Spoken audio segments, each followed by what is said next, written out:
നമസ്കാരം. ഹെഡ്ലൈൻസ് ടുഡേയിലേക്ക് സ്വാഗതം. ആദ്യം പ്രധാന വാർത്തകൾ. രാജ്യാന്തര വിപണിയിൽ ക്രൂഡ് ഓയിൽ വില വീണ്ടും ഇടിഞ്ഞു. ബാരലിന് $45. വില 6 വർഷത്തിനിടയിലെ ഏറ്റവും താഴ്ന്ന നിലയിൽ. ഉൽപാദനം കുറയ്ക്കാത്തതിൽ ഒപെക് രാഷ്ട്രങ്ങൾക്കിടയിൽ ഭിന്നത. പാചകവാതക വിതരണം എസ്മയുടെ പരിധിയിൽപ്പെടുത്തുന്ന കാര്യത്തിൽ തീരുമാനം അറിയിക്കാൻ സർക്കാരിന് ഹൈക്കോടതിയുടെ നിർദ്ദേശം.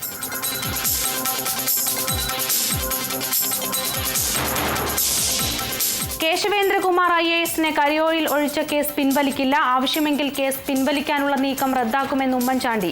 കേരളത്തിന് റെയിൽവേ സോൺ അനുവദിക്കാനാകില്ലെന്ന് കേന്ദ്രമന്ത്രി അറിയിച്ചതായും ഉമ്മൻചാണ്ടി. വിഴിഞ്ഞം കടലിലുണ്ടായ വെടിവയ്പിൽ കോസ്റ്റ് ഗാർഡിനെ വിമർശിച്ച ആഭ്യന്തരമന്ത്രി. കോസ്റ്റ് ഗാർഡ് അവധാനതയോടെ പെരുമാറണമായിരുന്നുവെന്ന് രമേശ് ചെന്നിത്തല.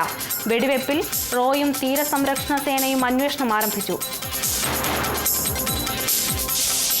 TP വധം പാർട്ടിയെ പ്രതിസന്ധിയിലാക്കിയെന്ന് CPIM കോഴിക്കോട് ജില്ലാ സമ്മേളനത്തിലെ പ്രവർത്തന റിപ്പോർട്ട്. എറണാകുളത്ത് ക്രിസ്റ്റി ഫെർണാണ്ടസിന്റെ തോൽവിക്ക് പിന്നിൽ വിഭാഗീയതയെന്ന ജില്ലാ സമ്മേളനത്തിൽ വിമർശനം. വിഭാഗീയത തുടരുന്നുവെന്ന് പ്രവർത്തന റിപ്പോർട്ട്.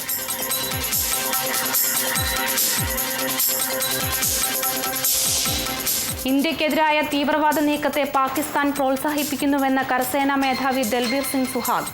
അതിർത്തിയിൽ വെല്ലുവിളികൾ ശക്തമെന്നും സുഹാഗ്. ഇന്ത്യ-പാക് സമാധാന ചർച്ചയെ പ്രോത്സാഹിപ്പിക്കുമെന്ന് അമേരിക്ക. ഭീകരരെ സഹായിക്കുന്നത് ആരെന്ന് എല്ലാവർക്കും അറിയാമെന്ന് പാകിസ്ഥാന്റെ ആരോപണത്തിന് ഇന്ത്യയുടെ മറുപടി.